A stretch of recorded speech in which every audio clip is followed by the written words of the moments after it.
Redmi 17 4G மற்றும் Redmi 17 5G ஆகிய ரெண்டு ஸ்மார்ட் ஃபோனை வந்து குளோபல் லான்ச்சில் லான்ச் பண்ணியிருக்காங்க. இதே ஃபோனை இந்தியாவில் செப்டம்பர் மாதம் லான்ச் பண்ண இருக்கிறதாக ரீசெண்டாக ஒரு லீக்ஸ் வந்திருக்கு. அதாவது ரெட்மியோட டைம்லைன் லீக் ஆன காரணத்தினால இந்த ஃபோன் இந்தியாவுக்கு வரப்போகுது அப்படிங்கிறது கன்ஃபார்ம் ஆயிருக்கு. ஸோ இந்த வீடியோவில் ரெட்மியோட 17 4G மற்றும் 17 5Gயில் என்ன விஷயங்கள் வருது அப்படிங்கிறத பார்க்கலாம்.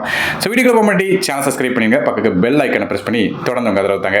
மோல ரெண்டு ஃபோனோட பில்டை பொறுத்தவரையும் இந்த ஃபோன் 8.8 mm திக்னஸோட 232 கிராம் வருது. ஆனால் லைட்டாக இந்த மழைக்காலங்களில் தூரல் போடும்போது கொண்டு போனால் பிரச்சனை இருக்காது.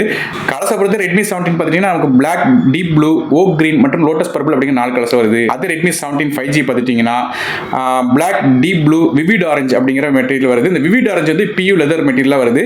இதுபோல் ஃபோனோட ஃப்ரேமும் சரி, பேக் சைடும் சரி நமக்கு பிளாஸ்டிக்ல செஞ்சிருக்காங்க. அதே ஃப்ரண்ட் சைடு டிஸ்பிளே அப்படின்னு பார்க்கும்போது இந்த ஃபோனில் ஒரு 6.9 இன்ச்க்கான HD+ ரெஸ்யூ உள்ள LCD டிஸ்பிளே கொடுக்குறாங்க. இந்த டிஸ்பிளேக்கு 120 Hz ரெஃப்ரெஷ் ரேட் இருக்கு. அது மட்டும் 240 Hz டச் சாம்பிளிங் தராங்க. மற்றபடியாக டிபிக்கல் பிரைட்னஸ் 675 நிட்ஸும் அதே பீக் பிரைட்னஸ் 825 நிட்ஸும் பிரைட்னஸ் போகுது. ஸோ பிரைட்னஸ் ரொம்ப ஆக ஓகன்னு சொல்ல முடியாது. மேலும் இது LCD டிஸ்பிளே கொடுத்தக்கான ஃபிங்கர் பிரிண்ட்ஸ்க்கான நமக்கு ஃபோனோட சைடில் உள்ள பவர் பட்டனில் வருது. ஸோ டிஸ்பிளே நமக்கு HD ரெசல்யூஷன்ங்கிறனால ஆவரேஜாக தான் இருக்கும். மற்றபடியாக இதோட பெர்ஃபார்மன்ஸ் பற்றி பார்க்கலாம். ரெட்மியோட 17 5G வாங்கினீங்கன்னா அதில் ஸ்னாப் டிராகனோட 4 Gen 5 அப்படிங்கிற ஆட்டோகோ சிப்செட் கொடுக்குறாங்க. அது ரெட்மியோட 17 4G வாங்கினீங்கன்னா அதில் மீடியாடெக்கோட ஹீலியோ G91 அப்படிங்கிற சிப்செட் கொடுக்குறாங்க. ஸோ ரெண்டு ஃபோனோட ப்ராசரோட ரேங்கிங் இன்னைக்கு பார்க்கலாம். ஸோ பெர்ஃபார்மன்ஸ் எப்படி இருக்கும் அப்படின்னு கேட்டிங்கன்னா ரெண்டு ஃபோன்லையும் நமக்கு இந்த 5G ஃபோனை பற்றி பேசும். அது ரெட்மி 5Gயில் ஸ்னாப் டிராகன் 4 Gen 5 நல்லா பெட்டராக பெர்ஃபார்ம் பண்ணும். ஆப்ஸ் ரன் பண்ணிக்கலாம், மல்டிடாஸ்கிங் ஓரளவு டீசென்ட்டா பண்ணிக்கலாம். ஆனா ஹெவியான மல்டிடாஸ்கிங் அந்த அளவுக்கு செட் ஆகாது. அதே கேம்ஸ்னு பாத்தீங்கன்னா இன்டர்வல் கேம்ஸ், மிட் செட்டிங் கேம்ஸ்ல எல்லாம். ஆனா ஹெவியான கேம்ஸ்க்கு அந்த அளவுக்கு செட் ஆகாது. அதுவே ரெட்மி 17 4G வாங்குனீங்கன்னா அது பெருசா செயல்படாது. நீங்க ப்ராசஸர் ரேங்கிங் வச்சு கண்டுபிடிச்சிருப்பீங்க. அதாவது நமக்கு இன்டர்வல் கேம்ஸ்ல குட்டி குட்டி ஆப்ஸ் ரன் பண்ணிக்கலாம். மற்றபடி ஹெவியான ஆப்ஸுக்கோ இல்ல மல்டிடாஸ்கிங்கோ இல்ல கேம்ஸுக்கோ செட் ஆகாது. மற்றபடி என்னென்ன RAM இன்டர் ஸ்டோரேஜ் கான்ஃபிகரேஷன்ல இதை லான்ச் பண்ணிருக்காங்கன்னு நீங்க பார்க்கலாம். RAM வெர்ஷன் LPDDR4 RAM தராங்க. ஸ்டோரேஜும் UFS 2.2 தான் தராங்க. ஸோ பெரிய லெவலில் ரீடிங் மற்றும் ரைட்டிங் ஸ்பீட்ல இருக்காது. ஸோ இந்த ரெண்டு ஃபோன்லையும் எது கொஞ்சம் பெர்ஃபார்மன்ஸ் நல்லா இருக்கும் கேட்டிங்கன்னா ரெட்மி 17 5G வாங்கினா கூட கொஞ்சம் பெட்டரா இருக்கும். இது போக மைக்ரோ ஸ்டிக்கருக்கான சப்போர்ட் இருக்குன்னு சொல்றாங்க. இது ஹைபிரிட் சிம் செட்டா இருக்கு. ஆனால் 2 சிம் கார்டு யூஸ் பண்ணலாம். அப்படி இல்லை ஒரு சிம் ஒரு மைக்ரோ ஸ்டிக்கரும் ஃபோன் அட் டைம் யூஸ் பண்ண முடியும். மற்றபடி ஃபோனோட வாய்ஸை பொறுத்தவரை Android 16 பேஸ் பண்ண HyperOS 3 இன்டர்ஃபேஸ் ஆனது. அப்டேட்ஸை பற்றி பெருசாக கம்பெனி மென்ஷன் பண்ணல.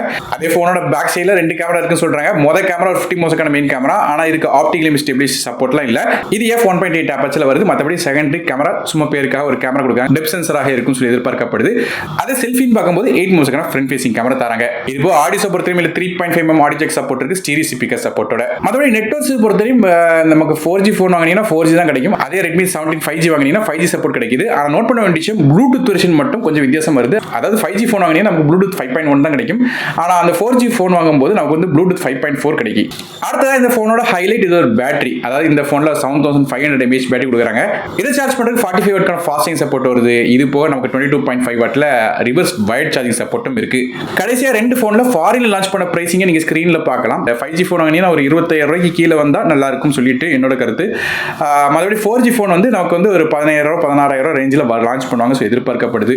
ஸோ இந்த ஃபோன் லான்ச் ஆன உடனே என்ன பிரைசிங் லான்ச் பண்ணுறாங்க அப்படிங்கிறத கீழே கமெண்ட் செக்ஷனில் அப்டேட் பண்ணுறேன். செக் பண்ணி பாருங்க. மேலும் இந்த மாதிரியான லேட்டஸ்டான டெக் நியூஸ் பார்க்குறதுக்கு மறக்காம சேனலை சப்ஸ்கிரைப் பண்ணி பக்கத்துக்கு பெல் ஐக்கனை பிரஸ் பண்ணி தொடர்ந்து உங்க ஆதரவு தாங்க. நானும் டெக் தமிழுக்காக மற்றொரு சந்திக்கிறேன். நன்றி, வணக்கம்.